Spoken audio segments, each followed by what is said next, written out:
अपनी शुरू की पढ़ाई पास के ही एक स्कूल से की। जब ली 16 साल के थे तो उन दिनों उनके शहर में कुछ गुंडे आकर बस गए थे, जो कि आम लोगों को बहुत परेशान किया करते थे। इसीलिए वह अपनी और अपने परिवार की सुरक्षा के लिए 16 साल की उम्र में मार्शल आर्ट का हुनर सीखना शुरू कर दिया। उन्होंने यिप मैन से ट्रेनिंग ली, जो कि एक माने जाने ट्रेनर थे, जिन्होंने ली को विंग चुन नाम के मार्शल आर्ट का अद्भुत टेक्निक सिखाया। मार्शल आर्ट के नॉलेज होने के बाद ली को गुंडों से लड़ने का शौक सा हो गया था, जिसकी वजह से उनके पिता बहुत परेशान रहते थे और ना चाहते हुए भी उन्होंने ब्रूस ली को अमेरिका भेज दिया। वहां जाकर अपने खर्चों के लिए ब्रूस ली ने लोगों को गार्डन में मार्शल आर्ट सिखाना शुरू किया और 20 साल की उम्र में कुछ पैसे जुटाकर यूनिवर्सिटी ऑफ वाशिंगटन में एडमिशन ले लिया और वहां भी उन्होंने स्टूडेंट्स को मार्शल आर्ट की ट्रेनिंग देनी शुरू कर दी।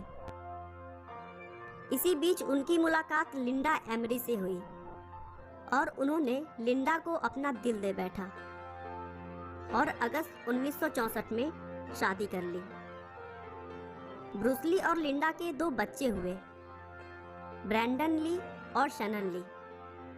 बड़े होकर ब्रैंडन, जो कि अपने पिता की तरह एक एक्टर बने, लेकिन 1993 में द क्रो मूवी के शूटिंग के समय गलती से उन्हें बंदूक की गोली लग गई, जिससे उनकी मृत्यु हो गई।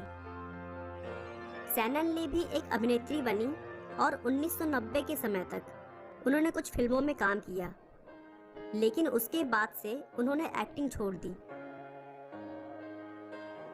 ब्रूस ली शादी के बाद मूवी के कुछ सीन्स के लिए मार्शल आर्ट सिखाने लगे थे। फिर 1969 में लॉस एंजल्स के चाइना टाउन में उन्होंने मार्शल आर्ट सिखाने के लिए एक ट्रेनिंग सेंटर खोली, जहां वह बड़े बड़े एक्टर्स को मार्शल आर्ट की ट्रेनिंग दिया करते थे। उसी साल उन्होंने मार्लो नाम की फिल्म में हेल्पिंग एक्टर के तौर पर काम किया था।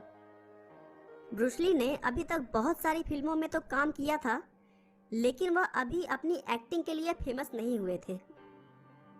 उनकी पहली बड़ी मूवी 1971 में आई, जिसका नाम द बिग बॉस था, जो कि एक चाइनीज मूवी थी जिसमें उन्होंने लीड रोल दिया था।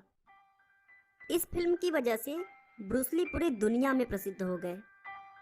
उसके बाद देखते ही देखते एक्टिंग की दुनिया में उन्होंने बड़ी सफलता हासिल कर ली और Fist of Fury, Way of Dragon जैसी सुपरहिट फिल्में दी।